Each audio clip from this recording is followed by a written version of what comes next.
Again, what's the difference between a commercial model and a top model? Most of the time it's personality. It's not beauty. You mentioned Gisele before. I can promise you, I met Gisele 3 times. She's beautiful, but she's not the most beautiful woman around. She's got a personality that very few others have. Naomi is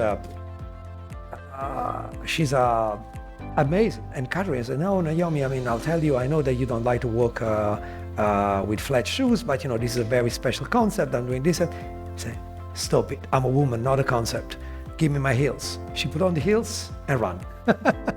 Can you tell us what a modeling agency actually does? Yeah, it's a very, actually, it's a business which is way more complex than it seems from an outside. But you make a lot of investments because, at the beginning of their career, serious agencies pay for everything.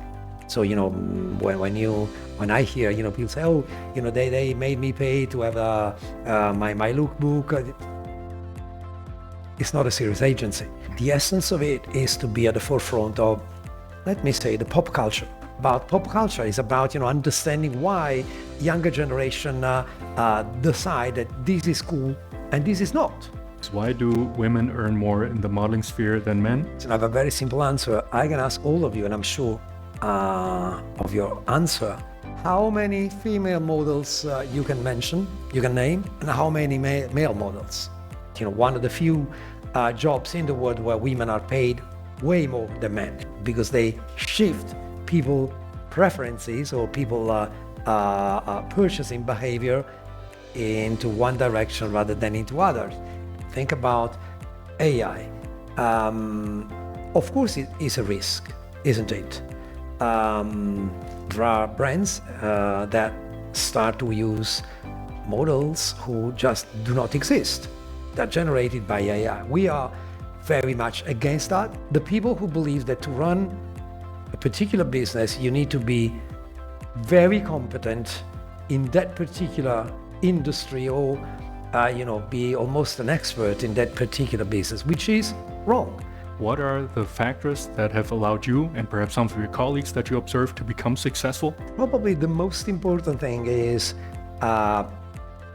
patience. You need to like what you do.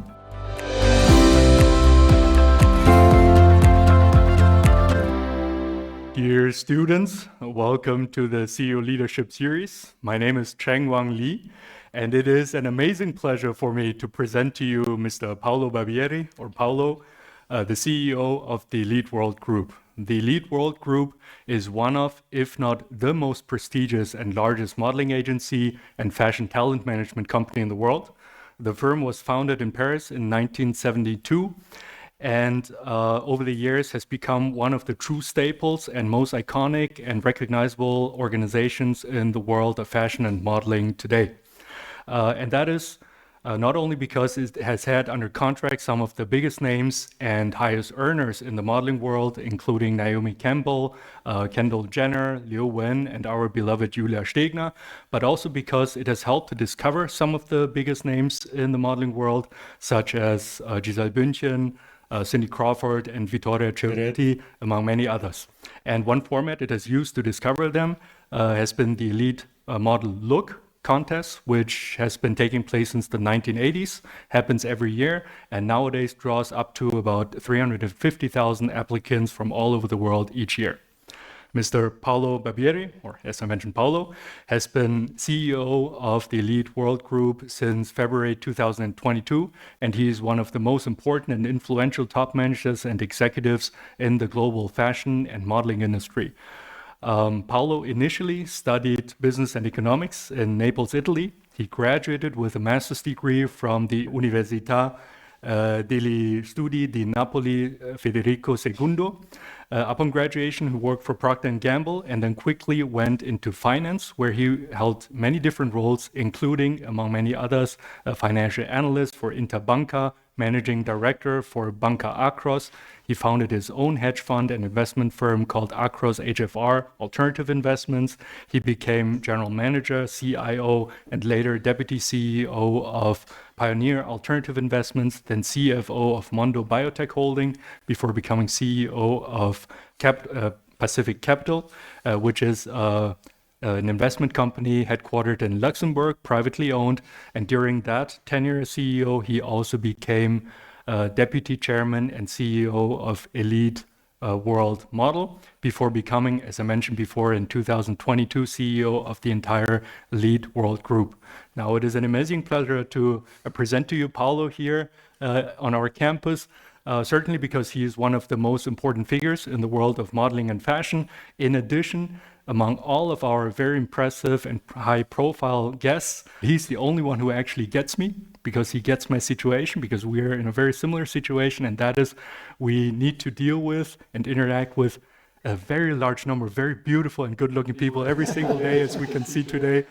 And by the way, I did notice, and I mentioned it, our students are all very stylish, but today several of you are particularly spruced up, herausgeputzt, and I'm sure it's not because of me, it's because our guest, already his announcement left an impression on you, so hopefully you will also leave a good impression on our guest. Thus, please help me and very warmly welcome Paolo Barbieri. Thank you very much. Thank you. Thank you. Thank you very much.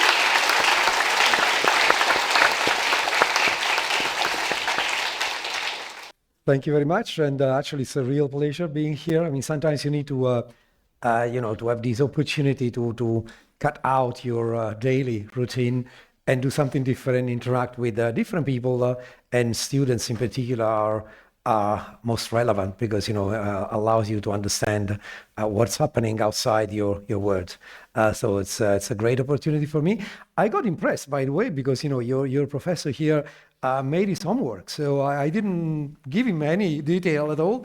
And I sort of thought, wow, how does he know all these things about the company, about myself? So I got impressed. Well, thank you very much. No, it's not something common these days that people, tend to do their own research.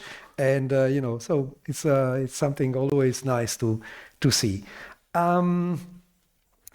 So thank you very much for being here, and I'd like to give you a little bit of background about our company, what we do, and a little bit about my experience and my background, and then I really would like to leave as much as possible room for questions, because I'm sure you have a lot of curiosities about the industry, the business, so insight about executive roles, and then the real life of people who do this job, and therefore I really would love to answer as openly as possible to your questions. All right. Well, thank you very much once again for your kind words, for leaving your world for ours, and for being open to our questions.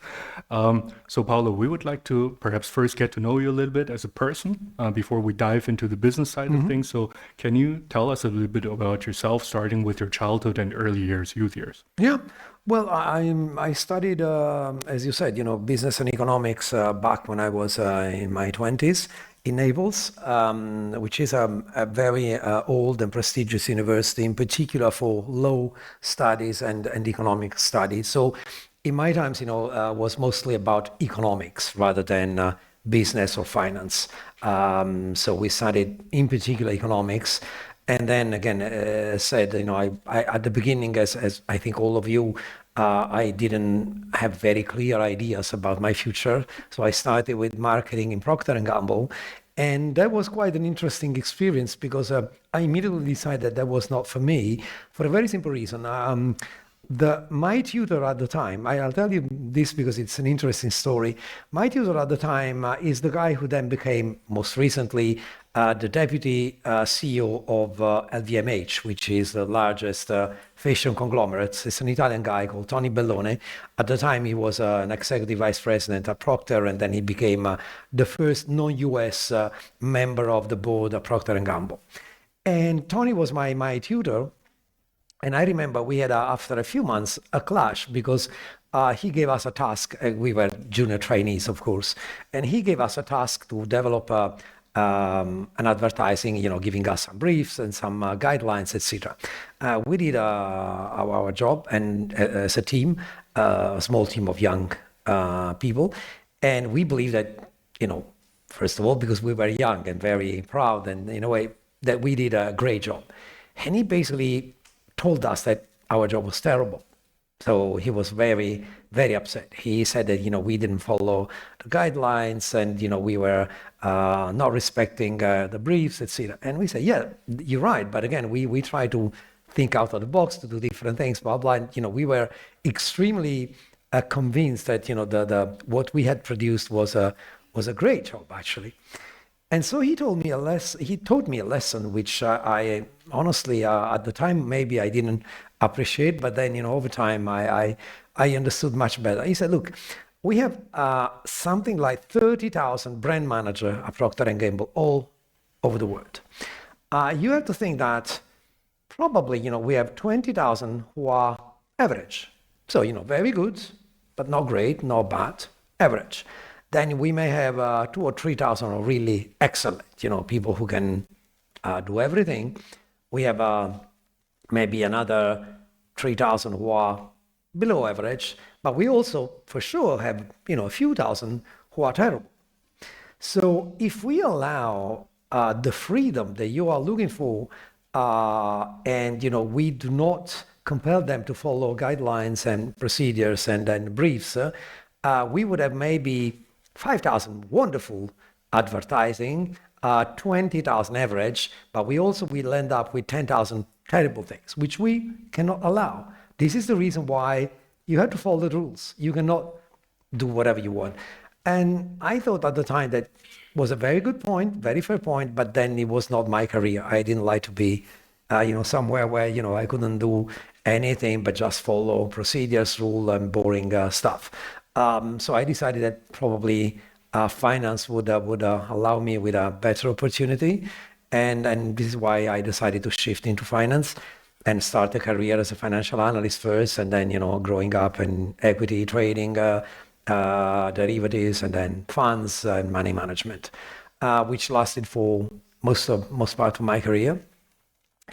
And then for a short period of time, as Cheng-Wang was saying, I moved into biotech, which was almost by chance. The reason was that I left Pioneer Investments, which is a large investment house based in Boston.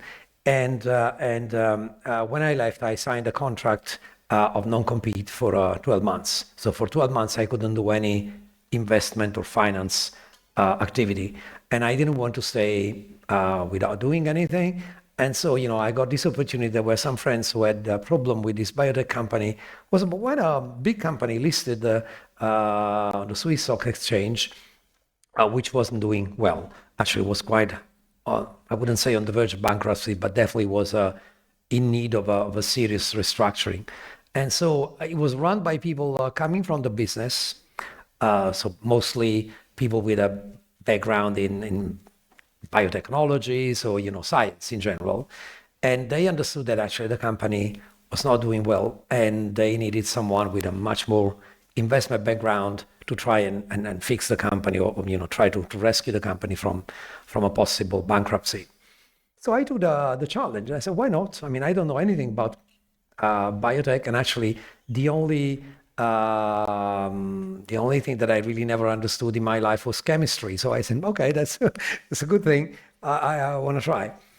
And I went there, and it was extremely interesting because I immediately discovered what was the problem with that company, which also, taught me a very good lesson that I would like to share with you. The company was run by people with a strong scientific background. This is a very common mistake. I was telling your professor a few minutes ago, which I often found in business, which I think it's very common, and again, very wrong. The people who believe that to run a particular business, you need to be very competent in that particular industry, or be almost an expert in that particular business, which is wrong. It's a very old concept, like in the 60s or in the 70s, to run an automotive company, you were supposed to be a mechanical engineer. or to run a biotech, you needed to be a scientist yourself. Now, what is the problem with that? Is that then you become very narrow in your view. You tend to concentrate as a professional, but actually a CEO or an executive doesn't need to be a professional. It's a completely different job. Think about it. I mean, my eldest son is a medical doctor. He's training as a neurosurgeon. He lives in an hospital. And again, hospitality is a perfect example. In many countries, the general manager of an hospital typically has got a medical background. Now, I wonder, why does a medical doctor understand organizations, complex organizations? It's a completely different skill set. To run an hospital, you need to understand how an organization works, how, the goals, how to make it work as an organization. You need to understand, of course, you need to understand the basic of the industry you work in, but you don't need to be an expert.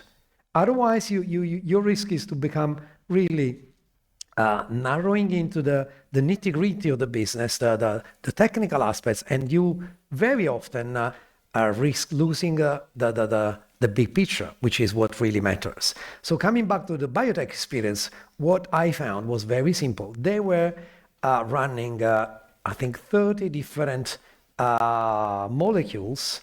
As in the biotech, they call it candidate drugs, meaning projects that can develop into real drug, but at the moment are under study. And the company didn't have enough finance to support 30 drugs. So I made my financial analysis with my team, and we came up with a very dire result that that company could support only 5 candidate drugs instead of 30 plus. So I decided to have all the scientific team in a very secluded place in the middle of Switzerland, on the Lake of the Four Cantons, which is really in the middle of Switzerland, in a cloister for a week. And I said, look, at the end of this week, we need to get out with 5 drugs only. We cannot support. And I saw people crying. People have been studying a certain molecule for 10 years. I said, no, you can't kill my project. I said, I have to. Because if I don't kill your project, I will kill all of them, because the company will go bankrupt. So you need to give me, I can teach you how to make a SWOT analysis. Okay, so a typical analysis that, put things into context and understand which projects have the better probability of becoming true. But then, I cannot go into the detail because, I don't have the knowledge and the competence to decide that this project has a better chance than that project. You have to fill in the technicalities. I can give you the frame. And after a week, I can tell you that, we came out with 5 drugs, which were probably the most promising ones. And, we had to cut all the other 20 something. But in the end, the company survived and actually was purchased by a largest group and is still existing under a different name. And, we avoided a disaster. Again, it's a small example, but I think it's quite relevant to address the point, which is if you get in a new business, in a new industry, of course, I'm not saying that you don't have to understand the drivers, the competitive environment, the players, the relevant people, the network, yes. But doesn't mean that you have to become a real expert. And again, just to make a joke, I mean, if you ask me if I have to pick between 20 different kids, the next model of the future, I have no idea, because it's not my job. I mean, I have scouts who do that and who have the competence to do that. I definitely don't. And I don't need it to run a company in that business. I really don't, because it's not, again, being an executive means to have the ability to lead a company towards the targets that you have and to allow the people to do their job, to empower them, to delegate, the real decisions to the people who have the competence to make them, and, to make the best environment for them to work in the best possible way. Doesn't involve, replacing the experts in their daily decision making. All right, very valuable insights and perhaps also encouraging and inspiring to some because it's basically the idea of, not seeing the forest for all the trees, right? So, having an overview might be even more valuable. That being said, Paolo, I mean, you've been successful in different industries, 3 industries, right? Finance, biotech, and now modeling and fashion. 2 questions. First of all, what are the factors that have allowed you and perhaps some of your colleagues that you observe to become successful in those businesses in general? Are those people factors? Are those soft skills, hard skills, etc.? And secondly, can you tell us a little bit about the differences in industry and culture? I mean, there must be some differences depending on whether you're in one or the other. Yeah, no, I mean, well, the success is always a mix of, several elements, one of which is luck. So let's be clear, luck plays some roles. But, in general, I think probably the most important thing is patience. You need to like what you do, because, if you don't have patience, I don't think you can succeed in anything. There is no chance because, particularly today, but even in the past, I mean, business in general is tough. There is a lot of competition. In particular now, there are a lot of, you have an international campus here, people coming from all over the world. So you understand that now there are several countries that, were outside the global competition only 30 or 40 years ago that now instead are at the front of the competition. And therefore, the competition has increased. It's tough. So if you don't really like what you do, I don't think you can succeed. Because, even if you are very disciplined without a real passion, you won't have the strength and the commitment needed to succeed. Then, of course, that is not enough. The second thing is a boring thing, doing your homework, studying when you are at school, but even after. I need to study even now. I'm quite old, but, it's still... you need to be always at the forefront of what's happening. Think about AI. I mean, I see a lot of people my age that are reluctant. No, you don't have to be reluctant. If there is something new, you need to understand it. And again, think about social media. Of course, I'm a boomer, so I will never pretend that I can master a social media as well as my daughter who's 15. But trying to understand, the drivers, trying to understand how it works, curiosity about new things is key. If you stop doing that, you become obsolete in 2 years now, even less, maybe 1 year. So again, doing your homework, being always aware of what happens around you, study, analyze, understand, make your homework. Sometimes it's boring, sometimes it's tough, but it's absolutely necessary. I mean, just to balance what I was saying before, that you don't need to be an expert or a very deep expert to run a business in a particular industry. On the other side, you need to understand how it works, and you need to understand it properly and well. So be always skeptical of people who believe, or tell you, oh, I don't know anything about this business, but, I can get there and disrupt the business. Now, it's very fashionable to say that people are disruptive, okay? I always say, look, if you don't master something, you can never disrupt it. You can destroy it more likely, not disrupt. To disrupt, you need to understand it and to master it, which doesn't mean, again, to be a real professionally expert in that business, but to clearly understand again, the drivers, how it works, the people involved, the relationship, the network, all the interactions. So again, it's about studying. Whenever I change industry, I spend the last at least 6 months in listening, talking to people. You get into a new company, in particular if you have an executive role, the first thing is interviewing people. Say, hey, what do you think it works here? What do you think we need to improve? Where do you think we are weak? And again, you'll get a lot of different inputs. Not all of them are equally valuable, but definitely it's important to listen. Spend the first few months just in trying like a sponge, to absorb everything, trying to understand, and then, start to make your own picture. All right. Well, you certainly listened well, absorbed a lot, and observed different industries. So if we take a look at fashion versus biotech versus finance, I mean, can you say that one industry is very quick and fast and the cycles are very quick, the other one is much more creative, some people are much more tense or relaxed? Are there tendencies, or are people relatively similar? No, there are big differences, really big differences. And again, think about it. I mean, if you want to start a career as an executive, at the end of the day, I mean, the real bottom line of the executive job is basically managing people. That is what you do, okay? You manage people, okay? So of course, you have to understand the differences in people who are in different industries, and there are big differences. Just let's make a very simple example. In finance, the vast majority of the players are people driven by greed in general, or at least money is a key element of their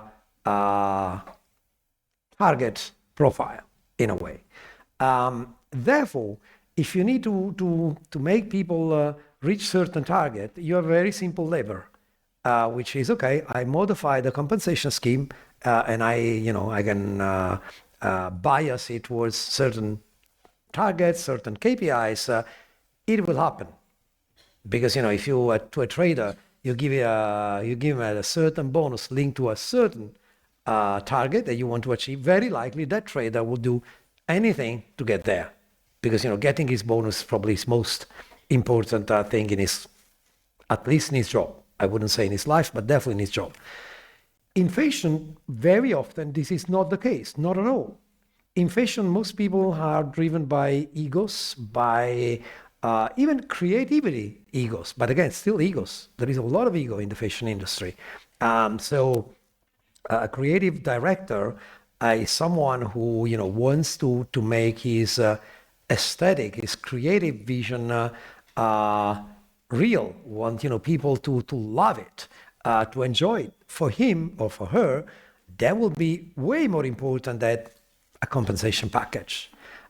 In our business, an agent, I can promise you, I can change their compensation structure as much as I want, but I will never, modify the way they think and they work in the marketplace, because, for them it's way more important to develop one of the next star rather than, getting a higher bonus.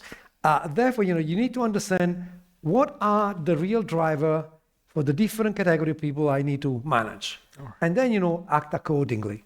All right, very fascinating. Speaking of drivers in the modeling business or the business itself, can you tell us what a modeling agency actually does? Yeah, it's a very, actually, it's a business which is way more complex than it seems from an outside. Because, agency business in general refers to intermediation. No? Let demand and offer meet.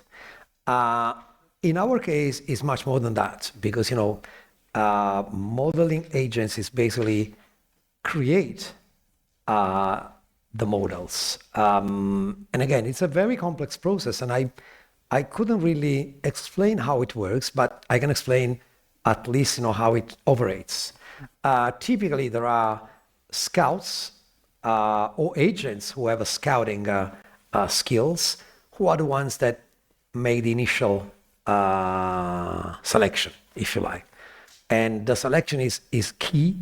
I always say, the discovery process, the scouting process is our R&D. It's research and development, if you like. So there are several ways to scout. One is Elite Model Look, of course, our contest. Today, there is a lot of social scouting.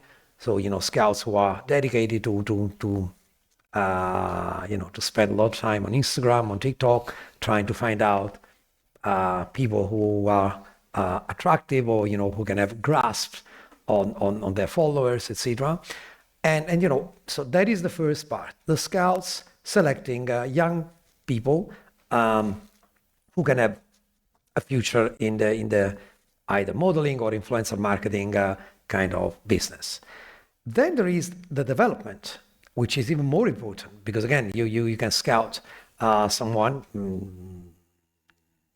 through different channels, but then the development is also important because again, think about it. I mean, you can scout. I mean, we see it during the boot camp that we have at the Elite Model Look contest. So we have boot camps in every country where we have a regional final, and then we have the final boot camp at the world final where the winners of the local contests are together for the world final.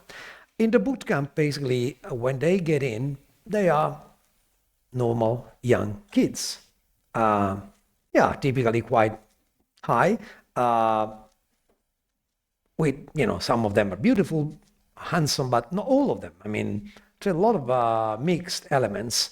But when they get in, I can promise you, I couldn't see the difference between my son's friends. I mean, they are regular kids, and then they have coaches who really train them for maybe a week, 10 days, trying to give them the basic tools of their trade, meaning start to walk properly, which is very difficult, to stand in front of a camera with confidence, to move. Movement is key in that business, okay? And then makeup, the basic elements of makeup, hair making.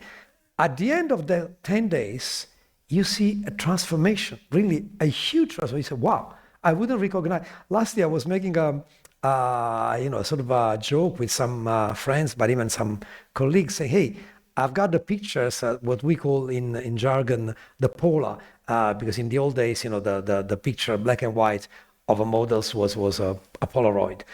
So in the jargon, they refer to the basic picture, the one that you see in an agency as a polar, the day one, and then at the end of the boot camp, and you see, wow, you couldn't recognize them, but really literally, you couldn't recognize them. Not even because they are made up or with a different hair, but the confidence, the way the picture was taken the day one and the picture on the day 10 is a completely different story because they learned how to be taking a picture, how to play in a video, how to move. So these are important things.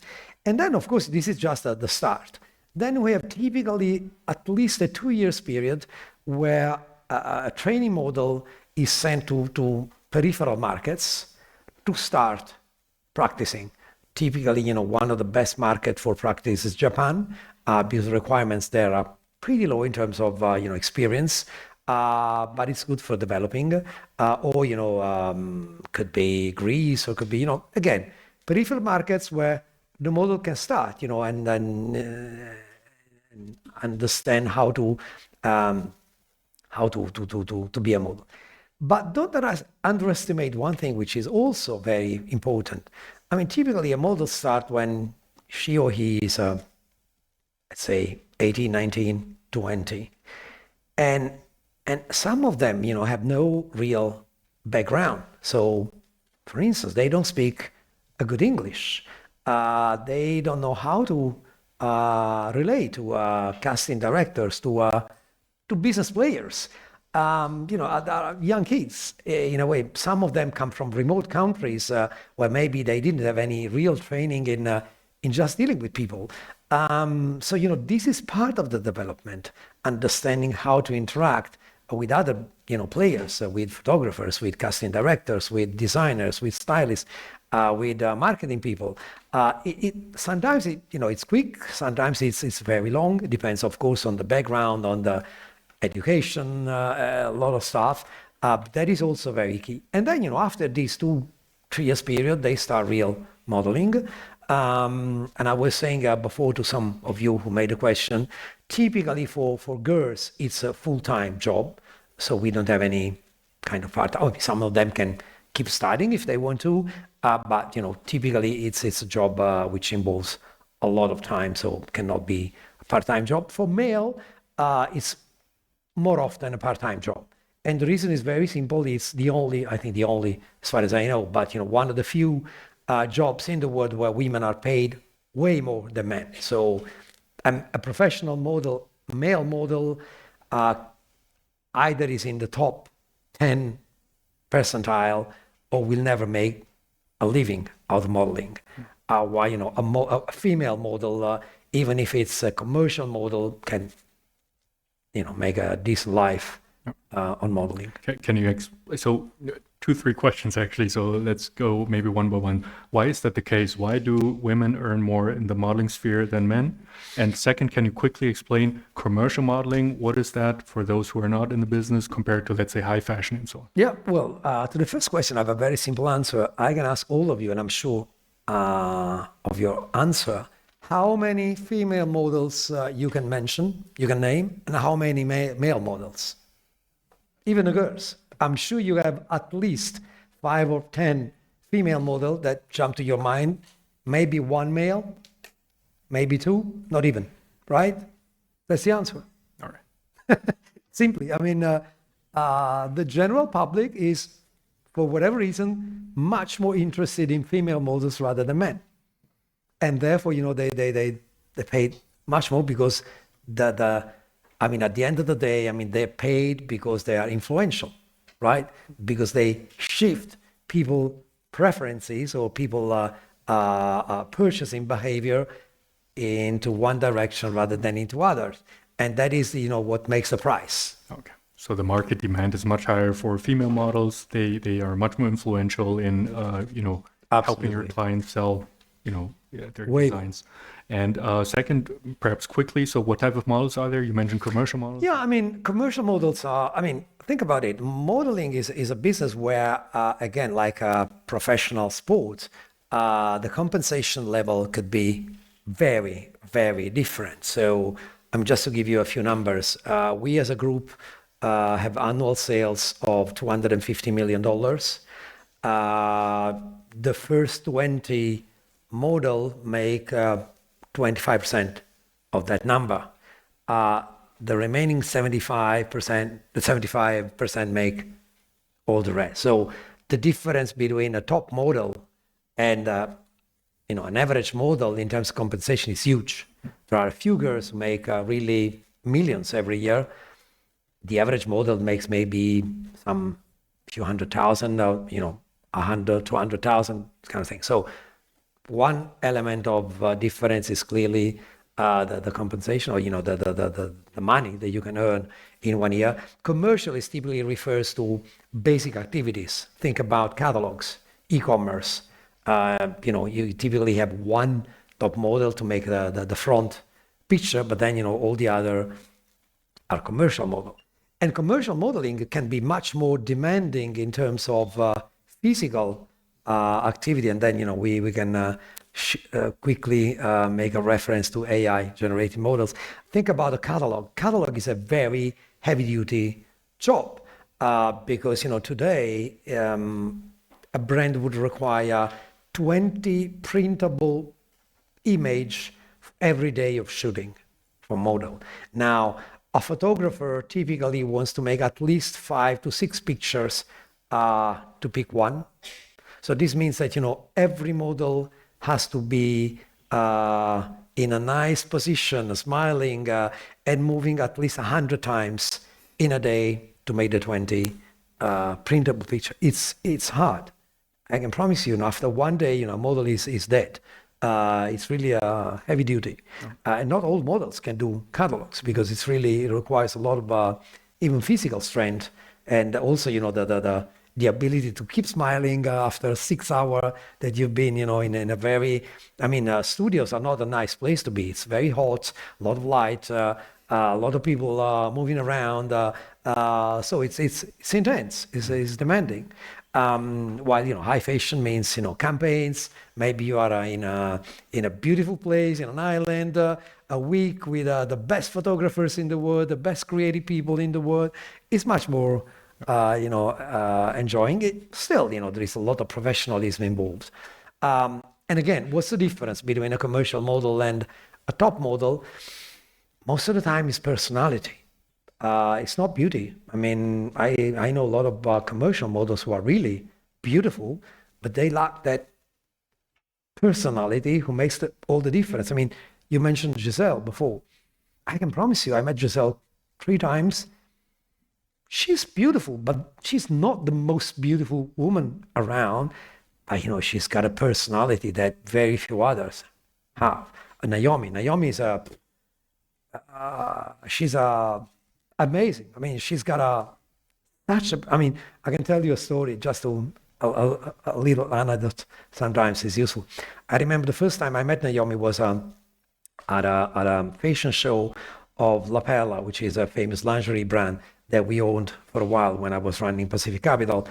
So we had a beautiful show in Paris, and we asked Naomi to be the front, the one opening the show. So typically in the show, the most important models are the ones who open the show or close the show. So she was the closing one, and we had in a show there is one of the players is what's called the stylist. The stylist has nothing to do with the creation of the outfit. It's the one that basically decide the tone, the environment of the show, and the way the outfit should be, wear, and the way they have to walk, and the general cast of the show. And we had Karin Rothfield, who was at the time was the editor-in-chief of Vogue Paris, so probably the most influential person in fashion. So Karin made this show, which was very, in her words, androgyn. So she wanted the girls to look very malish in a way. So all hair, got no heels, no nothing, and just to attract the attention of the public on the lingerie. And then Naomi stepped in, and she was asked to wear the outfit. She was supposed to wear a sort of robe, and then at the end of the catwalk, she should open the robe and show the lingerie inside. And she was asked to wear no heels. She said, no way. And Karin said, no, Naomi, I mean, I'll tell you, I know that you don't like to walk with flat shoes, but this is a very special concept. I'm doing this. And say, stop it. I'm a woman, not a concept. Give me my heels. She put on the heels and ran. and again, to show what kind of personality, I mean, to challenge Karin Rothfield at the time, you need to be very, very, very strong. She did it. And actually, and she was already maybe 49, 50, so not a young girl. And all the photographers were, wow. So again, personality makes a big difference between commercial models and top models. Before we continue to speak about models themselves, we spoke, or you spoke, and very in a very insightful way about, I would say, the investment side of your company, right? Yeah. So developing models and so on. What about the generation of earnings? I mean, how do you earn money? Yeah, well, I mean, of course, because we start the career of a model since day one.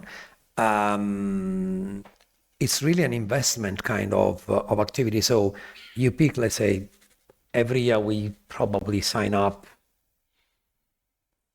maybe 100 new faces, I would say, around the different agencies. We got 2 agencies in New York, 1 in Los Angeles, 2 in Paris, 1 in London, 2 in Milan, and then, Barcelona, Madrid, Amsterdam, and a few others.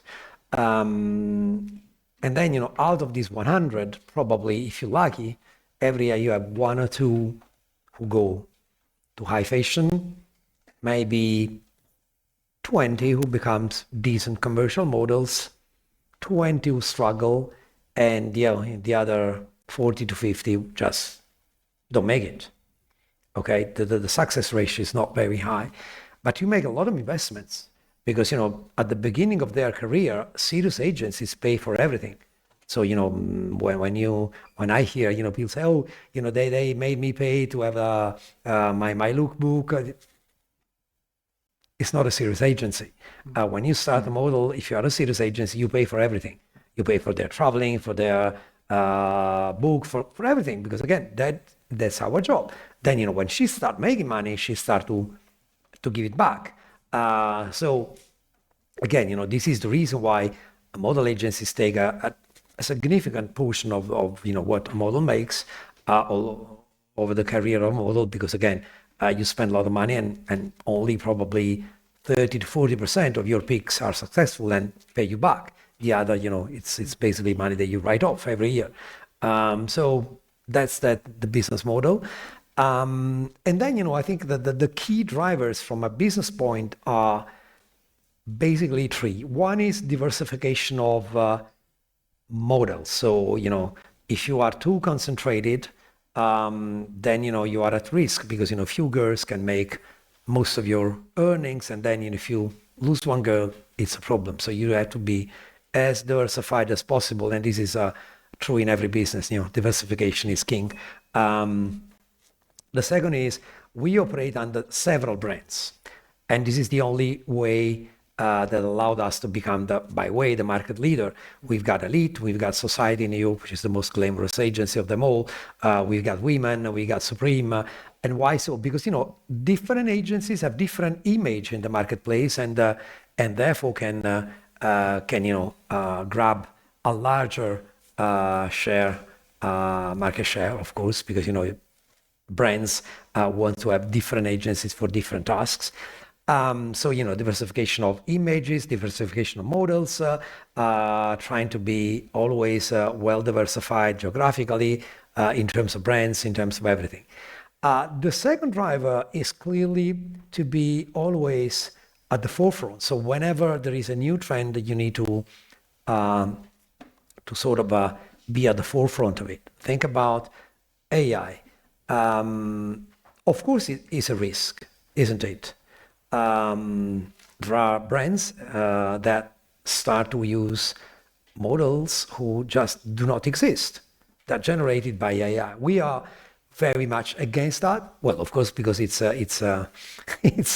risky for our business model, but also because we don't believe that is a good development. I mean, we still believe in personality. We still believe in human being, and therefore replacing human being with something which is purely generated by AI is a terrible development. However, we are quite, at least I am, not all of my agents, to be honest, but I am very open to what we call the twin-generated models. What does it mean? Think about what I was saying before about catalogs, which is a very tough business. There are some brands who we are cooperating with who create twins of existing models, which means we have a twin, which is a replica, basically, of the models. And then, with that twin, you can generate a number of images that can be used in the catalogs without having the model, changing 100 times and taking 100 pictures and spending a lot of time, a lot of money with photographers, blah, blah, blah. So this is one of the development that we are not against, and and again, it still creates some risks in general. For instance, in the industry, there's been a lot of complaints by other players. Think about makeup artists or hair makers. They say, but this cut us out, or photographers, or studios. Yes, again, but if you are a business leader, you don't need, or you cannot afford to be scared by new things. Okay, it's a new development. You need to deal with it. Actually, it's much better to try and be at the forefront and then manage the risk rather than say, no, I don't want to see it happen. And then it happens all the same, and then you're left behind. All right, exciting. And you meant, so the first one was diversification, second one was forefront of innovation. And the third one is relevance. And this is true in particular in fashion. You need to be relevant. What does it mean? You need to establish your authority in a certain marketplace. When I say we are elite, it means that if one of my top agents tells a brand, for this particular campaign, for this particular brand, having understood, what you want to achieve, what is the brief, etc., I recommend to use this one, not this one, that is relevant. Because, he says that, not me. I wouldn't know. But, we've got some names in the industry. I don't know, Chris Gay, who is the president of society in New York, Chris is clearly, one of the rainmakers in this business. So if Chris says, hey, for this campaign, you have to use Liwen or Adriana, because I think, that is, everybody follows his advice. Why? Because he established his relevance, and society is relevant in the business because it's recognized as a brand capable of setting trends. That is the relevance. And that is key in particular in fashion, but it's really the franchise that you can build on your name. The fact that you get authority because people follow you because they recognize your authority. Okay, all right. Very, fascinating, because it sounds to me almost like a venture capital firm to some extent in terms of, investment in a large number of startups, right? And then a few will blossom, another few will do well, and a few, unfortunately, for different reasons, do not perform as well. So, and what is the core competency, if you will, of Elite for having established such a, in a way, iconic name, iconic institution? I mean, is it being strong in every aspect, from scouting to having those rainmakers? No. I think, that the real, the essence of it is to be at the forefront of, let me say, the pop culture. Okay. Fashion is a cultural thing at the end of the day. I mean, why do you think, in Europe, we've had, at least, up until now there are a lot of emerging, brands from different countries, but why in Europe we've been always at the forefront of fashion, particularly France and Italy? Because, of course, of the long history of art, of beauty. So again, this creates a background. This creates a sort of a, natural, relevance in the culture, which, gives you the taste, the ability to create something that people like. Okay, so. In a way, fashion is clearly about pop culture. It's about understanding why younger generation decide that this is cool and this is not. That makes all the difference, right? Think about it. Yesterday, I read on fashion on Business of Fashion, which is one of the reference magazine of the industry. That Hailey Bieber sold her brand of beauty for $1 billion. It's a relatively new brand, makes, I think, 250 million sale. I don't know the margin because it's not public, but still to sell a business with 250 million sales for 1 billion is wow. Okay. Now, what is the real element which I believe, drove the decision to invest into that brand, is that it's a very affordable brand because it's quite cheap. I mean, their products are really at probably at the bottom level of pricing in that industry, but it's considered extremely cool. So again, understanding what makes something cool, what makes something attractive, is what makes us, the player of choice in this market. And again, it's about our agents, people who live the fashion every day, who understand the trends, who follow the trends and actually set the trends, having the ability to pick those people, to allow them express their views, to empower them and to keep them in the company. What makes us successful, I believe. All right, got it. Let's perhaps move back one step and talk about the models themselves. Can you give us maybe, let's starting from the basics. So what does it take to be a model, a female model, male model? There are, I think, height requirements, at least, most of the time. So for Elite, what would it take? What are the height requirements, the sizes of men and women? Do you have a few? Yeah, I mean, today, honestly, it's not as strict as it used to be in the past, fortunately. So there are really several, I can really have several examples of people who are outside the typical, the typical sizes of a model. However, there are some basic rules that, of course, are still valid. And unfortunately, there are also some problems regarding, in particular, the weight. So let's start from the beginning. I mean, what has changed dramatically in the last 20 years, I would say, is that today there is no difference between a catwalk model and let's say what in the past were called mannequin, right? And instead a fashion or a campaign models.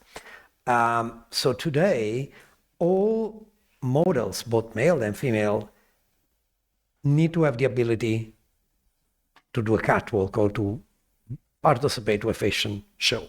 And why so? There is a reason. Because the relevance of fashion magazine has declined dramatically. So 20 years ago, to make a model becoming a top models, you made the front page of Vogue, you're done, right? Because that was the statement. Front page of Vogue France, front page of Vogue America, or Vogue, any Vogue would be what makes you successful as a model. Today, the relevance of those magazines are gone. So yeah, some people still read Vogue or follow Vogue on Instagram, or maybe Elle or maybe Marie Claire, but much less than in the past. What makes the difference today are really the fashion show. So opening up a Chanel show is what makes you the new top. And therefore, this is the reason why if you want to become a fashion model, you need to work in a show. And to work in a show, unfortunately, there are some minimal requirements in terms of, in particular, height. If you're not high enough, they wouldn't pick you up for a show. Because of course, clearly speaking, they want to showcase the outfit in the best possible way, and somebody who's tall showcases it better than somebody who's not tall. And very simple rule. In terms of size, unfortunately, I have always a very simple answer, which is clearly there is a problem of a lot of models who are clearly bordering with almost anorexic kind of shape. It is true. I won't deny it, and I think it's a big problem. And I think there is a lot of hypocritical approach to this problem.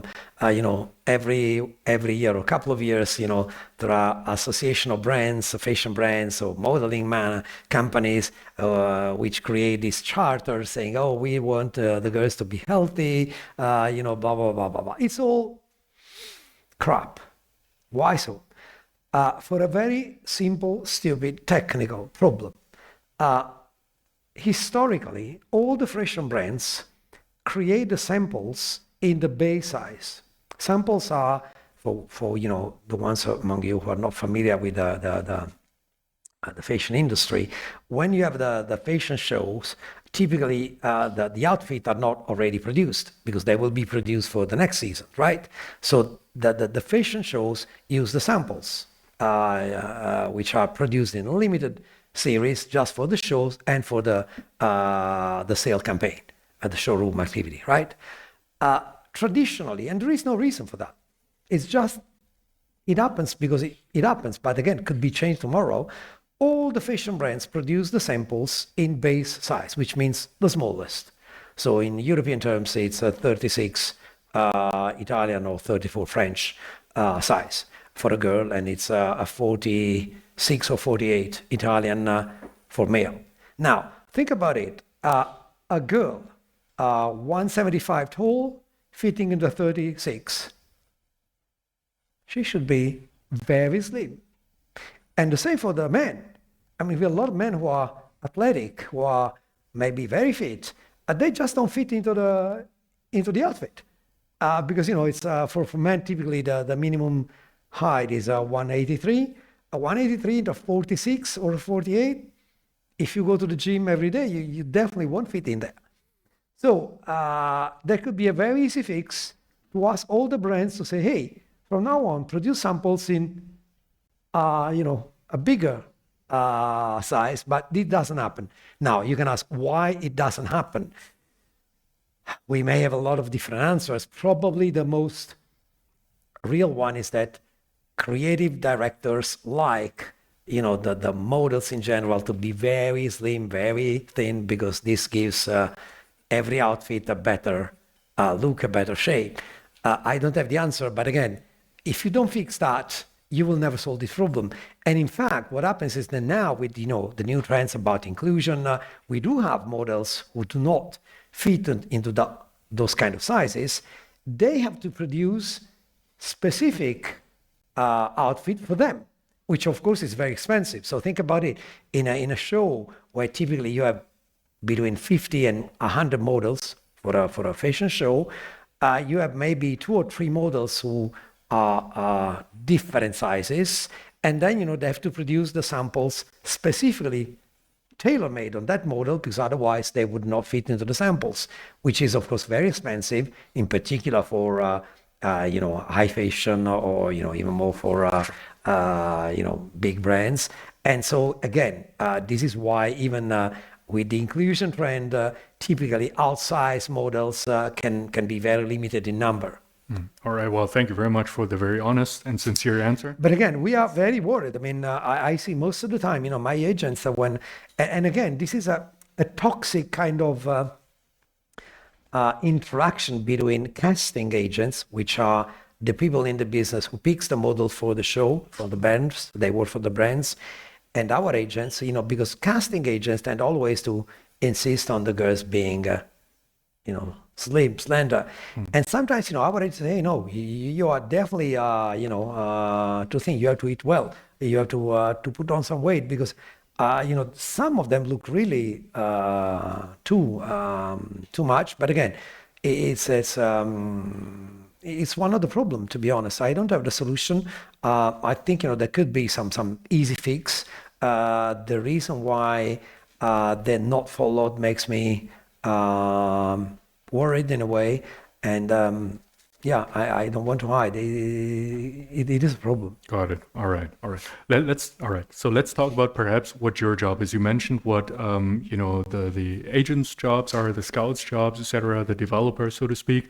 And you also mentioned as the CEO or as the manager of a company, you don't need necessarily all the details. So what do you do, and what does your day look like? Well, again, it's mainly people management.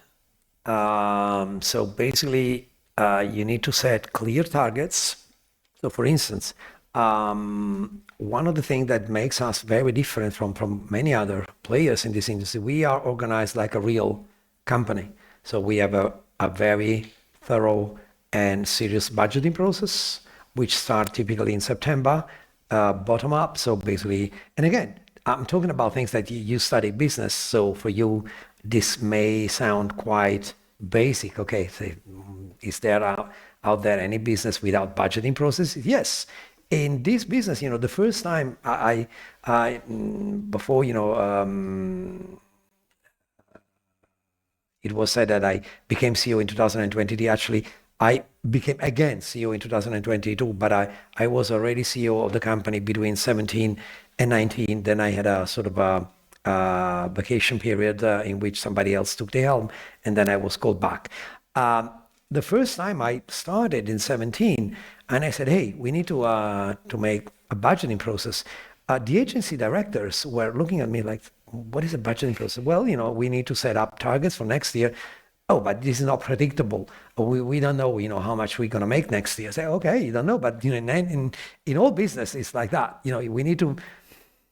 I'll bring in some. I brought in some finance people who try to teach them how a budgeting process works, how you can make a forecast, assessment, blah blah, and start. So we have a real budgeting process, bottom up. Every agency makes their own budget based on what they've done the year before. What are the economy looks like, the fashion looks like, the luxury looks like, and then we made the budget. And then at the end of the year, typically in December, we approve the budget. Every agency director has got their own targets in terms of revenue, in terms of EBITDA, in terms of several KPIs, and then so that is one of the main activity. Then another thing has been, for instance, creating internal communication. in a company like that, internal communication is key. Think about it. I mean, we work with a number of, I think we have something like 30 plus agencies all over the world. I mean, each of them could be between 10 people, the smallest, and 50, 55, the largest.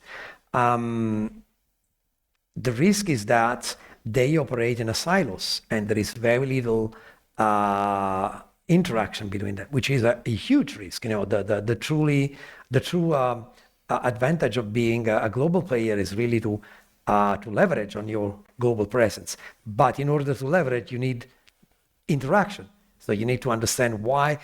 I can make you an example.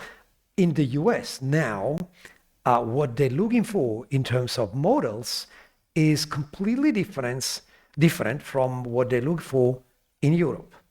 So the characteristics of successful model in the US are different from the characteristics in Europe. Now, it's relevant for us to really have this discussion very frequently. Why you think that this trend is emerging in the US, why this trend is emerging in Paris, why this is happening in Milan, and how can we make it consistent across the board? So spending a lot of time in improving internal communication between peers, between different drivers, is also one of the most relevant part of my activity. Making decisions on controversies, which sometimes are very technical, without interfering with their authority. Again, an example. Let's assume you have a girl in Paris who is a top fashion model, and one of the agents in New York comes up with a very attractive proposal for a campaign on a certain brand, and the agent in Paris who is responsible for that particular model don't think that particular job is appropriate. This is a key element in developing a career of a model. So making sure that given the target that you set for that particular model, her career is very consistent along the time. Okay, so if you want to be a fashion model, of course, you can't accept being in brands which are not really fashionable, blah, blah, or, doing something which is seen as very commercial. So shaping the career is key. So sometimes there are controversies. The booker in New York comes up, oh, I got an offer from this brand for a campaign which is worth 3 million, and you say no. And maybe the French agent replies, yeah, I say no because of this and this and this. I think that refusing that offer now would open up to next year a fantastic opportunity for this girl, blah, blah. So this is mixing business aspects, which is my responsibility, but also, in a way, artistic aspects or, career aspects, which are their responsibility. So creating processes that allow having all these elements taken into consideration to come to a decision is key. Again, organizing, the activity that takes into account all these different aspects and makes the best possible decision is probably the key element. So this is mostly my activity all the time. And then, of course, at the end of the day, you are the terminal of each and every problem which happens everywhere. All right. It does sound exciting. What does your what does your daily life look like, Paolo? So, yeah, if you want to disclose, so how long are you working this? When do you get up? When you go to rest? I mean, is it? Yeah, I mean, I get up quite early in the morning. Let's say not that early. I mean, about 7. I spend at least 1 hour in reading a newspaper or paper. So sort of understanding what's happening. And again, spanning from financial newspaper to fashion magazine, everything, everything which is relevant. Then I start reading emails because, of course, 45% of our business is in the US. So a lot of things happen when I'm sleeping, and therefore in the morning I need to catch up. So the next hour is basically reading emails from the US or whatever happened. Typically, people in this business tend to get into the agencies not before 9 o'clock. So I get there, wherever I am. I can be in Milan, I can be in Paris, I can be in New York, when they arrive, so 9:30. And again, typically I spend a whole day in one of the agencies. I think that even these days, physical presence is really important, even for an executive. So of course, we do a lot of Zoom calls and meet calls, all these kind of things. But I travel still kind of a lot. I go to the US at least once every quarter, if not twice. I go to Paris every other week. I go to London every month. Why? Because again, it's people management. So one thing is to have a Zoom with the directors, and they tell you whatever they want you to understand or you to know. A different thing is spending maybe 3 days in an agency and maybe spending time in the kitchen, where you see all the agents, not only the director, and see and feel, okay, there is a nice environment, people is happy, or maybe people are not that happy. They don't look, enough happy about, the environment here. So again, physical presence is the only way to get the real touch, to get the real sense of what's going on. So I make a point of being in all the agencies quite often. And I always encourage my team, the staff, meaning finance, legal, to be there. Another thing is what I changed completely, and again, this is also affecting all of us, day of work. I decided to eliminate the headquarter. So in the past, we had a headquarter which was in Switzerland, with all the corporate personnel working from there. That was terrible, because you create a total disconnection between headquarters and the real activity.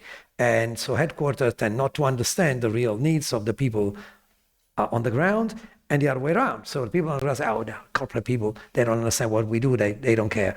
So I said, no way. So let's have the head of legal in one agency. So here, in this case, it's a she. We have a fantastic legal counsel who's based in New York, and she lives in the agency, in society. So she sees every day, what happens in an agency, the real activity, why, it's important to get back on a contract in 5 minutes, because otherwise you lose the opportunity, the real activity. The finance director is located in another agency. I'm always in the agency, and often at the booking table. So I want to see what happens. I want to see the interaction. It's, you don't have to create these sort of silos where people are. So, my day is quite intense. Of course, it becomes worse in the afternoon, because afternoon is where US open up, and therefore, you get a lot of calls, people having problems. And sometimes, this is an industry in which there is a lot of drama, as you can imagine. There is this tendency to be a sort of drama queen. Okay, so fortunately, I was saying before, I've got my eldest son who's training as a neurosurgeon, and so when I speak with him, I understand what real problems are. So sometimes I always say, "Hey guys, cool down. We don't save lives here. I mean, it's none of our problem is a real nightmare. It's always something solvable, affordable. We can deal with it." So I spend a lot of time on the phone, unfortunately. I get calls every now and then. I think one of the key element is, at least my simple advice are: one, keep always something for you. For instance, I like sports, so I make a point of having at least I wouldn't say every day, but as a routine, 1 hour to go to the gym or to go play tennis or something. It's quite relevant. It's important. So I tend to say, can we have a meeting at 1? No, at 1 I go to the gym, unless it's something important. My routine is also important, so it helps me sort of cutting out for 1 hour. Another thing is, again, of course, if you are the CEO of a company, you cannot really get away. Right? Even if you are on holidays, I mean, if something happens, you have to be there. You have to be reachable. You have to be involved. So this is, but at least, create some safe harbors for you. For instance, if possible, I try to avoid working the weekend. Weekends are for the family. As a rule, of course, there are exceptions. Of course, late at evening, typically after 10 o'clock, I put my telephone on silent mode. So unless there is something major, I, say, okay, between 10 and midnight, I need a couple of hours, for me, for my family, for my wife, etc. So, I mean, these sort of rules help. Okay. And then after midnight, you go, pick up the phone again, or you? No, I go to sleep. All right, good. All right, got it. And maybe one more aspect on the modeling part, since you mentioned there are different requirements for different regions, countries, etc. You mentioned US, France, Paris, or Europe. So what are some of the differences? What are the requirements for models? Well, for instance, I mean, now in the US is much more about what we call the narrative. So people who have a story to say that is really relevant to become influential. In Europe, I would say personality, yes, but narrative, yeah, I mean, it's important, not that important. In the US now, in particular, in the last 2 to 3 years, without a real story, without something to say, without the ability to interact with your audience on the social media, etc., it's difficult. In Europe, again, it's a nice to have, but it's not a key requirement. You mentioned before, among our models, Vittoria. Vittoria is very shy. She, I mean, if you look at her Instagram, basically looks like a lookbook, only made from campaigns, from nothing really personal. It's Vittoria. I mean, and no one cares in Europe. I mean, she's still one of the probably first 5 top models in the world, but she doesn't like or doesn't want or, is not capable, whatever. She does not interact. In the US, that would be difficult to develop someone without that ability to interact with her or his followers. It's limitative in a way. I see. All right. Some advice for our students who want to get into the fashion modeling business, either from the business side or perhaps, I don't know, do you see some, I know you're not a scout, but there must be many, potential You'll be surprised. I mean, modeling is, could be very, very interesting as a profession, but it's a serious profession. So it's not something that you do again in your spare time. It's a very demanding job. It requires you to travel like crazy. It's extremely tough. I mean, think about, just to make an example, think about a fashion week in Milan or in Paris. Normally, I mean, this year we had in fashion week, I think 110 shows in Milan. Now, let's say that you don't apply to all the shows, but you apply to 30. Means making 30 castings in 3 days. So going somewhere, standing up for a couple of hours, make the walk, speak with the people, and then get away, do another one. So you have 3-4 days of casting, which means, probably 14, 15 hours of waiting, showing, going somewhere else, and do it again. Then you have the shows. Let's say that you are signed for 10 shows, which is a low number. Top models can go to, top meaning not the super top who only go to maybe 1 or 2 shows, but good models go to typically 20 shows in a week.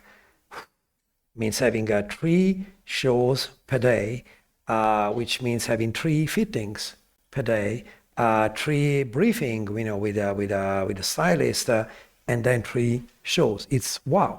And then in the evenings there are the events that now are becoming even more relevant because, of course, all the brands create an event, a party, an after party, blah, blah. And they have to attend because, they want to be seen and to be maybe picked up for the next, or someone who didn't make, to Chanel is hoping that next year Chanel will pick them up and therefore they will attend to the Chanel event. So, maybe they go to sleep at 1 or 2 o'clock in the morning, and the morning after they have a fitting at 8 where they should be fresh and look very, fresh relaxed and well rested, which they aren't, of course. So it's tough again, and you go to New York and then you travel there. It's intense. The players are not that nice. Photographers are quite demanding, casting directors demanding. So it's again. I mean, of course, you see only the surface, the beautiful part. The magazines. It's a hard job. But I mean, most people enjoy it. All right. What about those that, and I hope all of you will finish your studies at least at our beautiful campus, but then, choose your path. What about those that want to come into modeling and fashion from the management business side? Should they apply to the large agencies, the large, LVMH or something? Definitely. I would honestly refrain from smaller agencies for a very simple reason. This is a business where there are few large agencies like us, IMG, DNA, maybe Ford next, who are really organized as companies, so as businesses. The others are niche businesses, which still very much family and friends kind of set up, which I would definitely not encourage anyone from a business background to join those kind of setup. But in general, I don't think that there is any. I think if you are interested in fashion, then you should be quite wide in your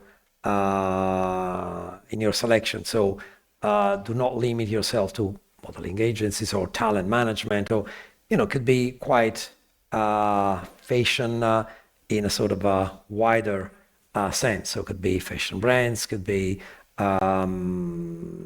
influencer marketing agencies, talent management, modern. I mean, the skill set from the business point of view are similar, and the competencies are similar.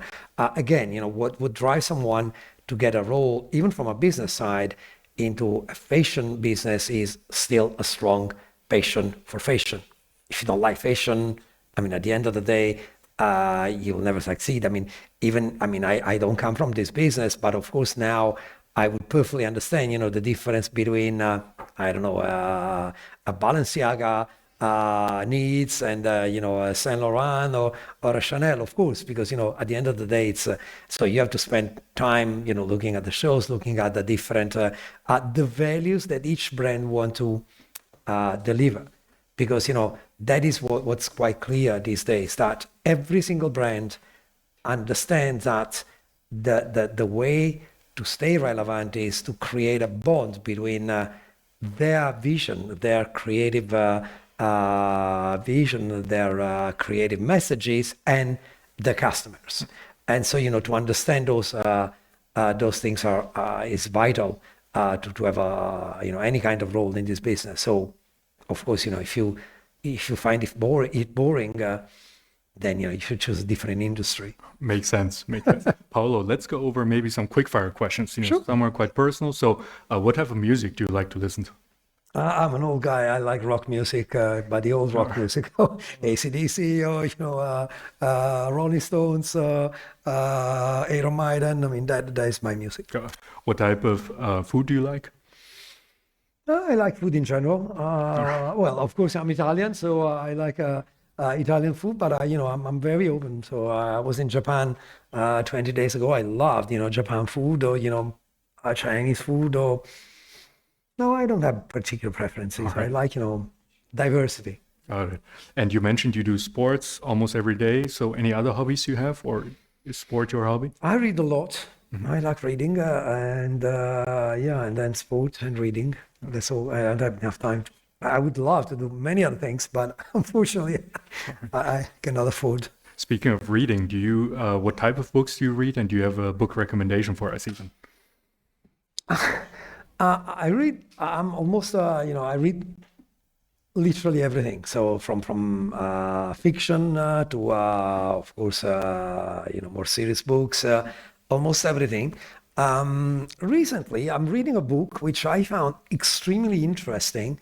I'm reading it in Italian. I'm sure that exists in other languages because the writer is a professor of comparative literature at Oxford. It's called The Beauty of Latin. No, actually, it's called Hurrah Latin, The Beauty of a Useless Language. And it's quite fascinating because actually it's not about Latin as a language. It's about the roots of the Western culture in a way. So why Latin shaped the way the Western culture grew.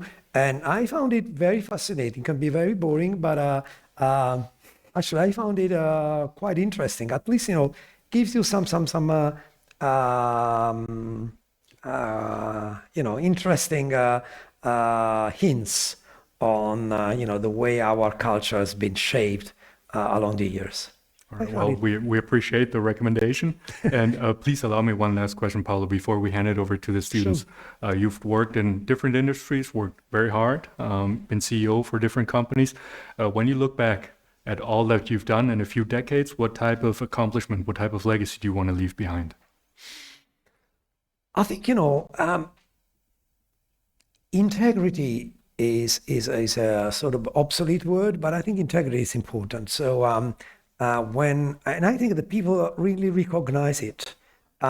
You can be right, you can be wrong, and very often, all of us are often right, often wrong.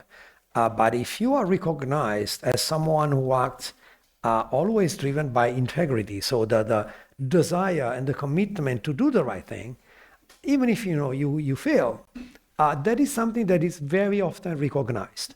I think that all of the people working with me really feel that particular element. So they may disagree, but they always recognize if you're acting with integrity, with the. And again, when I say companies at the end of the day have a real social relevance. It's one of the social setup together with families. Companies, we spend a lot of time in the companies we work for, and therefore there is clearly a social relevance. And I think that you need to understand that as an executive you have real fiduciary duties toward the company, which does mean towards the shareholders. Yes, of course, shareholders are important because they own the business. They're the one who put the money to let the business exist and flourish. But also, to all the stakeholders, of which employees are a key element. So act with integrity to me means always, be recognized as someone who's been truly operating, trying to do the right thing for the company, for which sometimes don't take me wrong. Sometimes it implies making very tough decisions.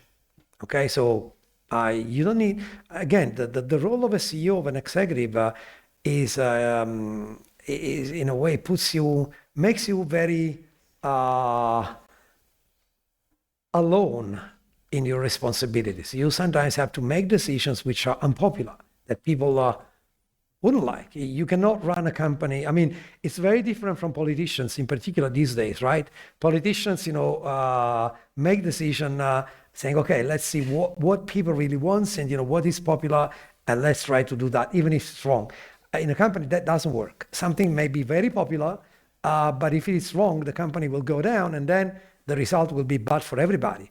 Because living in a company which is not financially healthy, it's a terrible thing.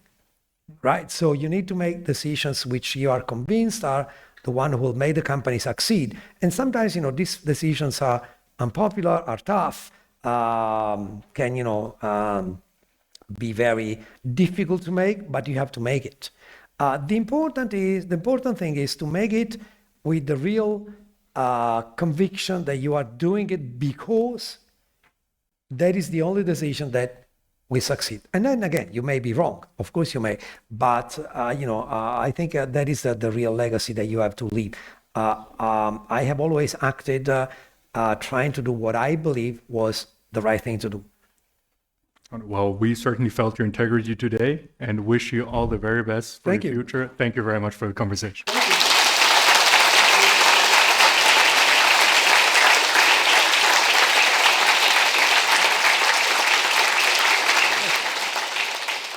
Hi, my name is Özge. Thank you for coming. My question for you is, how do you evaluate the effects of AI and digitalization in fashion and in your industry? Thank you. Yeah. Well, as I was saying, first of all, AI is clearly a very powerful tool. It will clearly make a huge difference in the way, normal routine is organized. It can replace a lot of routine business. I think at the end of the day, with, like any other important and very, disruptive new thing, will make change, but will not destroy, the current business setup. Think about it. Think about, I'm all one of the people who started working when internet didn't exist, right? And of course, internet's been a huge challenge in a way, and a huge change in the way the business used to be run and is run these days. But at the end of the day, businesses and people and even all the different players adapted to it, started to use it intensively, and now it's something that you don't even think about. It's part of everyone's life. But again, just 30 years ago, it didn't exist, and the way we run business without internet was completely different. So AI would probably be as relevant as internet. Is already happening in a lot of things. Just to make an example, how do I use it? I am not using it for anything in a way to generate anything, but I use it a lot to make things to help me make things better, to improve what I produce. Let's make an example. If I have to make an announcement on whatever, I make a point of writing it myself, and then I put it in a Copilot or ChatGPT, whatever. Say, hey, I wanted to say this and this and this. I wanted to be formal. I want to be not formal. I want to be nice. I want to be blah blah. Make a refinement of what I've written in order to, and then I do it 3 or 4 times. Of course, if it is something important, to see how it happens. Oh, yesterday, an example. I needed to leave to go to the airport. And I got, I had an announcement which was internal but very important, revised by our legal team because there were some sensitive element into it. And they sent me, a lawyer sent me, I thought that, my announcement was okay and they didn't make a lot of tweaks. And instead I received a long email like this from one of the lawyers in Switzerland. Say, no, you need to address this and this and this. Wow, I would need 1 hour to do it. So I said, okay, let's put it into Copilot and let's see what happens. And, it was great. It reshaped the internal communication, taking into consideration all the, the suggestions and the comments from the lawyer in less than 1 minute. And I had just to, to read it again and to make see a few changes, and I could release it. And probably it took me 10 minutes for the whole thing. In terms of models, I said, the twins is clearly one of the things that are happening already. We've got now 6 models in this program called the twins, where basically they are taking pictures and then a twin is created, and the twin start to be used by some brands. Of course, there is a huge IP issue because again, the web is a very dangerous thing. So to make sure from a technical standpoint and from a legal standpoint that once you have something circulating in the web, you still can protect the IP. So basically the intellectual right, which is what is the most relevant part of a model, is a big challenge. So a lot of people studying that, but it's happening. So yes, it will have a strong impact on every business. Good afternoon, I'm Claudia, I'm a master student at TUM. I wanted to thank you for your time and valuable insights, and I'd like you to ask how social media changed how elite recruits model, and how important is it for a model to have a strong online presence today? Thank you. Well, a very good question. It depends. So it changed a lot, the scouting, because of course now there are a lot of tools, for instance, AI tools to screen through social media to pick up potentially interesting kids to develop into models or influencer or content creators. So clearly in the scouting, they are intensively used.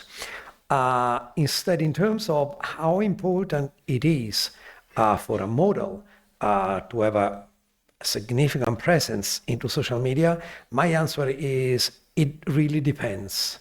And it depends on what is your industry of choice. So if you are a fashion model, let's say that, to have a strong social media base is a nice to have, but it's not key. Why? Because again, in fashion, what a brand really wants is someone who can encapsulate the brand values and deliver it to the public, okay?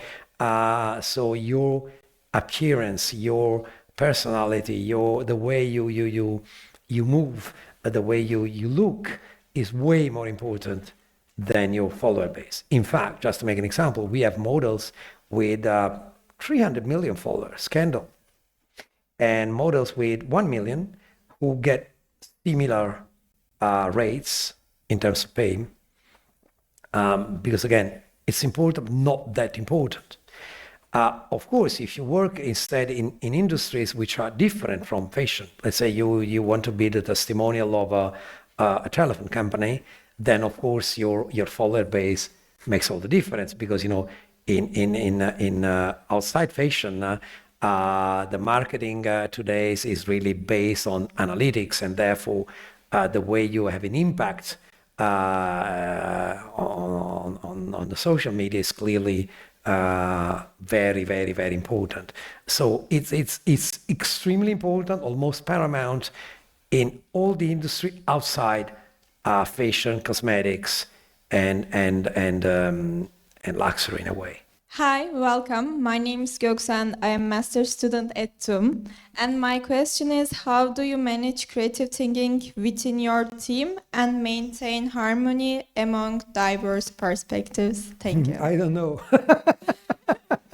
It's basically the main challenge for me every day, and it's really difficult. It is difficult.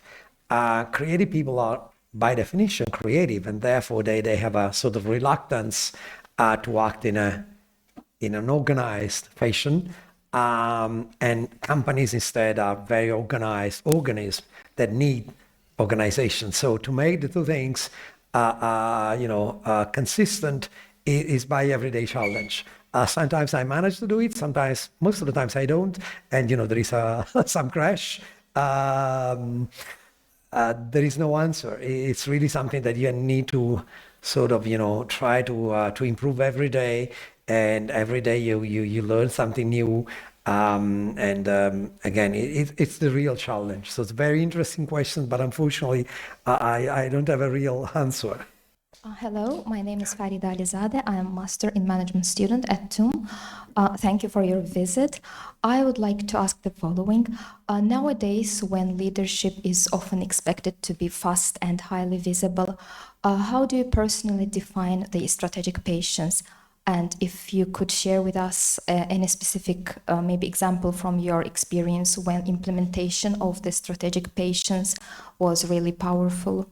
Thank you. Well, no, it's a very good question. The answer is quite complicated, so it would take probably longer than I can afford here. But in general, just to sort of cut a long story short, the first thing, the most important thing is to try and understand the requirement of your client. So again, the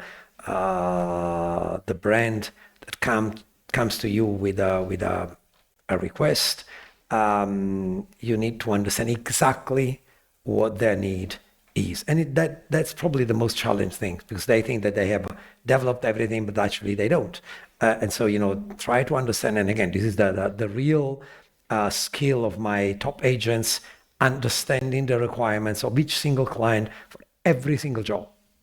Okay, that is key. And then the second part is to make it consistent with the selection they make. So let's assume that they give you the brief, they explain to you exactly what they're trying to achieve, blah blah blah, what they're trying to communicate, and then which happens all the time, and then they say, okay, to do this, we would like to have Kendall. Really? I mean, from what I understood, Kendall is completely the wrong person for this campaign. And then you start the real challenge. No, but I mean, the creative director, or the CEO, the marketing manager is really keen. They want Kendall. And okay, so your brief is wrong. So that is the second part, which is extremely difficult to sort of direct the client to pick the model who is consistent with what they want to communicate. 90% of the time they get it wrong. The third is once they have this fit, okay, you think you picked the right model for the right need of the client, then to make something which works. And then you have a lot of players in that side, because of course the main player is of course the creative director, not the creative of the brand, the creative director of the agency, the advertising agency or the creative agency, which creates the concept, the campaign, whatever it is. And then you have the people at the brand, so the creative director, the marketing manager, and then the models, who is also very, in particular if you're talking about top models, very choosy in a way. So she wants to work with some creative directors, not with others, some photographers, not with that. So making all this working together and being consistent is the real challenge. And this is basically the skill set of our best agents. And this is why, a good agent in this business is a highly paid person, because, they think, oh, it's only someone who, sell the model to a client. No, it's much more than that.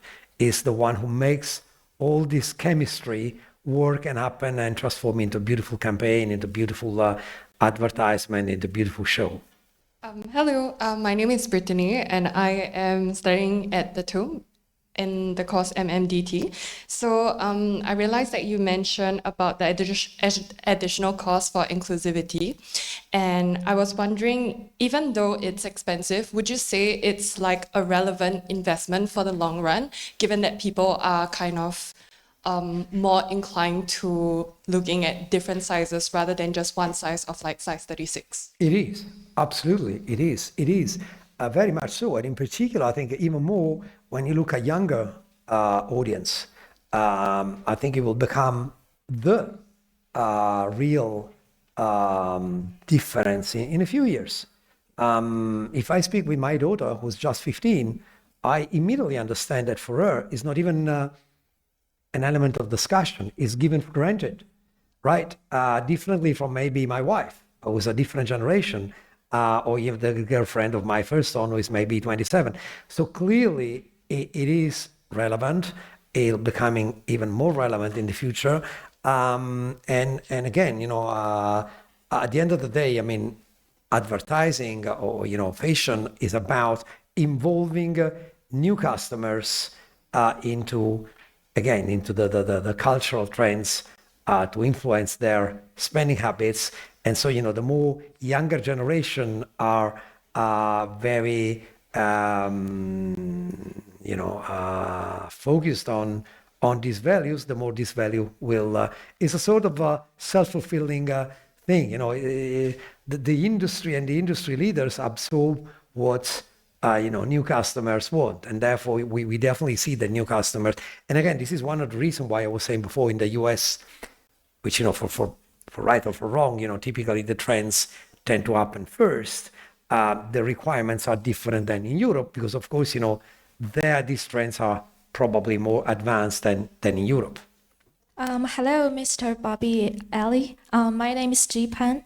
You have a very strong financial background, and I'm very curious, what were the biggest challenges while you switching the role from CFO to CEO? Well, actually, I only I've been the CFO for a very short period of time in the biotech business, so I was never a real CFO. I think let me be honest, what I really believe, very few CFO can become successful CEOs, in my opinion. I think that, understanding the numbers, understanding the financial drivers of a business is clearly an important competence for a CEO, but is clearly not the main one. It's a sort of thing that you must have, but is by far, not the most important. So I would say that, again, there are examples in many industries of CFOs who became CEOs. And I would say I would not recommend, if you want to become an executive, probably different is as a career path, controller.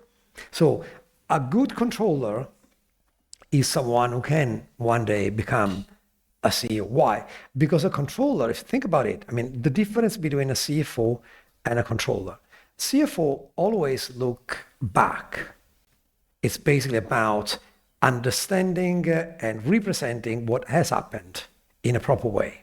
A controller is someone who gives the top management a sort of a dashboard to make decisions. So what is likely to happen because of this and that. So the mindset is different. So a good controller is someone who understands, who look forward in a way.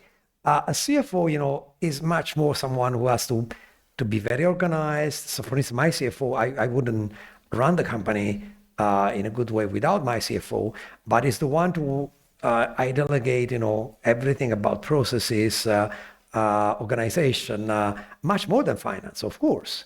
But again, very organization-wise and again, representing what happened already. A controller, can be someone who look forward, who understand that the real drivers of a business, and if it is really smart and clever, it's probably easier to become a good CEO having been a controller. Now, all the CFOs will kill me for what I said, but we can cut it off. it's what I believe. Hello, Mr. Paolo. Thank you for being at the campus Heilbronn. I'm Maitri Vastani from TUM. So my question too is a little bit personal, I would say. So you have successfully navigated both the worlds as an entrepreneur in finance, like with through your hedge fund, and as a corporate executive in fashion and media. According to you personally, which role for you was much more fulfilling or is much more fulfilling at the moment? Well, Thank let's you. put it that way. Investing is a very, it's fun. So to be honest, I had much more fun in investments rather than in being an executive. Investments really, if you like it. I remember my wife graduated in business and economics a few years after me, and she came one day to see what we were doing in the training room. I said, "You crazy? You really work in this environment? This is a crazy thing. I could never do that. It's if you like it, it's a lot of fun. You don't really think that you are working. Actually, you enjoy it because you had to interpret what's happening outside and then get all the how can I say, the anxiety, the adrenaline which comes from being in an open market, running a large position, making a lot of money in a few hours and losing a lot of money in a few minutes. And sometimes you go to the toilet and then you say, "Oh wow, when I get back, everything is different. What the hell has happened?" So that's a lot of fun. It's not, in my opinion at least, it's not a profession that you can do for a long time. It's really burning you. You wake up at night looking at Bloomberg. It's really, something that you have to be young. You can do for maybe 10, 15 years, no longer. And then if you become an executive in finance, in investment management, in an investment bank, that is much more boring than being a corporate executive in another industry. So in my personal experience, investment and trading are beautiful and a lot of fun if you like it. Being a professional, it's very boring being an executive. I've been, the deputy CEO of a large investment house, I found it the most boring job of my life. Because, you lack the excitement of being at the forefront, and you got a lot of boring stuff.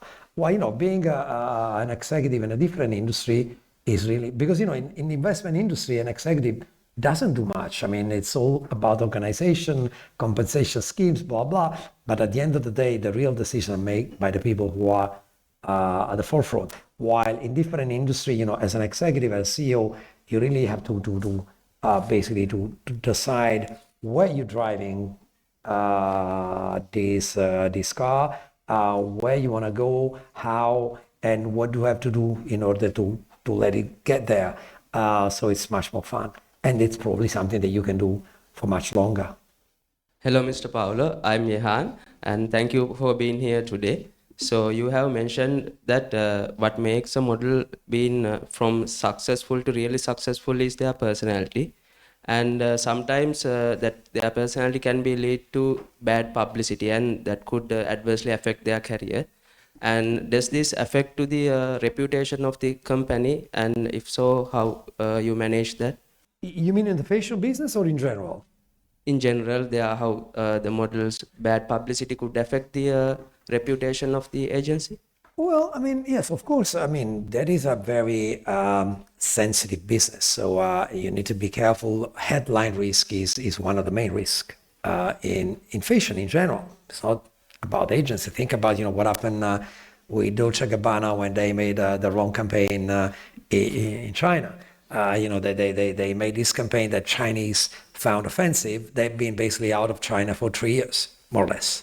So of course, you have to be extremely careful of headline risk, of making something wrong, of delivering the wrong message, particularly these days when you have feedback. I mean, 20 years ago, without social media, you might be wrong. I mean, some people would notice it, but it didn't resonate the way it resonates these days. Now, if you do something wrong, it immediately goes viral, it resonates everywhere, and again, it becomes a major issue. So reputational risk, headline risk is one of the key risks in every business, but in fashion even more. How do you manage it? That's a good question. You have to be, well, first of all, you have to have a good communication team in place, meaning people who understands these things, and you have to listen to them. A lot of top level executive believe that they know it all. They don't. And so, to learn to listen to your expert is, in my opinion, what makes a big difference. At the end of the day, I know that I am paid to make the decision. So the decision is something that I cannot delegate. It's my job. This is the reason why I'm paid, right? So the decision lies to me, the responsibility is mine, but I need to listen to the experts. If I listen to my communication expert, I can make a wrong decision, but it's much less likely. If I don't, I can make it wrong every now and then. And this is the problem in the fashion industry. If you think about it, fashion industry is one of the few industries in which a lot of head of the business come from a creative background. So, a lot of fashion houses still run by the creative mind who set it up. Think about Armani. I mean, Giorgio Armani is still running the company. Now, Giorgio Armani has been probably the most successful entrepreneur in that business. But many others, still have their creative element, but they believe they can run the company. And most of the time, they're wrong. Because, the fact that they are fantastic creative people doesn't make them good leaders. My recommendation would be, surround yourself with skilled people in different fields and listen to them. Hello, Signore Paolo. My name is Nino from the Hux, and it's very nice having you here. Around 3 years ago, you have partnered with an Italian company about creating virtual avatars for the metaverse. How are you evaluating the metaverse overall, and do you think that you and your company are well prepared for it? It almost died, to be honest. At that point in time, everything was about metaverse. Every big brand was talking about metaverse. Everybody was very hyped and excited about the metaverse. So we made this partnership, did create some avatars. And then we realized the first big issue that no one thought about, broadband. So an avatar, in terms of weight in the broadband is huge. So the reason why in the metaverse, all the real avatars were kind of cartoonized players, like, the Super Mario Bros. Kind of thing, is not because it was not a real choice, was a necessity, because those avatars were relatively light and could be managed. The real avatars were so heavy that no broadband could manage them, and therefore they just didn't work. Technical issue that nobody understood properly, that basically killed the whole project of, people were thinking about big fashion shows with avatars. There was no broadband to do that. And still there is no broadband to do that. It doesn't work. So that was probably the first thing. And then, the whole thing basically faded away, if you like. The whole metaverse hype faded away. No one is talking about that any longer. And again, this is quite normal. Sometimes these new things happen and you have to be, again, at the forefront. Some of them really establish as real trends. Some of them just fade away, and you have to accept it and say, okay, we did it, didn't work, let's move on. Now we have the twins, which are AI, and again, probably they have a different usage. But I think, one of the things that nobody says is that the real problem, at least we experienced that the real problems with metaverse was that the broadband was not big enough to allow those developments. Hi, I am Bakina Checha. I'm a student for Management and Data Science. My question is that you've been a part of Elite World Group for almost 10 years now. Yeah. And one big hurdle was the COVID-19 pandemic. How did that influence your leadership, and how did you manage it, and how did it influence the modeling industry overall? Very good question. Well, I was quite lucky because in those 2 years, I left the helm of the company to somebody else just 1 year before. So in a way, I was the deputy chairman, but again, I didn't run the company. And I think, unfortunately, my predecessor made huge mistakes in that period, which were creating serious damages to the company. But let's be clear. I mean, of course, that was something totally unexpected and unpredictable in a way. So no one was really prepared for that. The impact was massive, in particular for the first year, 2020 was a nightmare. So people could not travel, fashion show could not happen. So that was really a nightmare. We had a revenue fall by 30%, and the big miss 32%. And the big mistake of my predecessor was not to understand that if you have, as a business leader, 30% fall in your revenue, you have to cut costs, no matter what.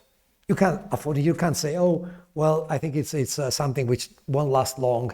I'm still investing. I will still spending a lot. No, you can't, because, if you have your revenue going down like this, you cannot have your costs going up. You just can't. There was a terrible mistake which was made. And again, I think, the real leaders in those situations, even if it was unpredictable, you have to cut costs, no matter what, to stay alive, to stay afloat. Then what happened was 21 was sort of a, it seemed that every week was okay and then was not okay, and something was happening, something was not. So that was also a very challenging year. A modeling agency working from remote is a nightmare. So again, talking about remote working, it's been very fashionable. Now it's becoming less fashionable. I think, you have to be, as always, very pragmatic. In some business, it helps. In some business, it's just not possible. Think about it. I mean, in a modeling agency, when a job is confirmed, a minute after, there are at least 2 or 3 assistants starting booking the flights, booking the hotels and everything. One thing is being around the same table. One thing is, okay, I close this job. I need to call the assistant to book the flight. It takes 3 times as much. So, it's just difficult to organize it remotely. So that was a nightmare. And then, what was also very challenging then when I got back was the rebound. So taking something which has been a sort of a lethargic kind of state, immediately re-engaging, all of a sudden preparing for a boom, because 22 was a booming year from every respect. It's not easy because, again, a lethargic organism takes time to re-engage. So that was a big challenge too. But we navigated it and we survived quite well, I have to say. Again, was very, very unpredicted. So it was a shock. I saw, a lot of fashion brands which were, and again, the retail suffered really massively. A lot of brands had to cut boutiques all over the world. And then, once you cut your retail business, then rebuild it takes a lot of time.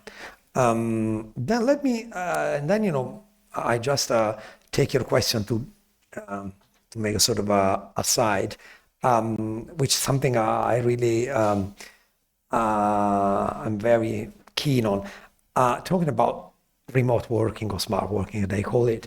I think, that in particular for young people is a terrible thing. It's really terrible. Why? I think it's very selfish from senior people to let organization lie on remote working, even if, young people tend to like it. Because at the end of the day, I mean, working at the beginning of your career, you learn by listening, you learn by being there, you learn by networking, you learn by talking to your peers. Being left at home, just data mining or, whatever your business is very convenient for the management because, you have need for smaller offices, and I have a lot of friends who love, to be in the mountains of the weekend, even working, but, in nice places, so they love remote working. But I think it's terrible for young people because they learn much less. They learn in a slower fashion because, most of the learning is by being together, by listening, by looking, by seeing what happens. If you don't see it because you are in your room with a computer, I think, your learning curve is much slower. Thank you very much for a wonderful visit. Thank you very much. Thank you. It's been interesting.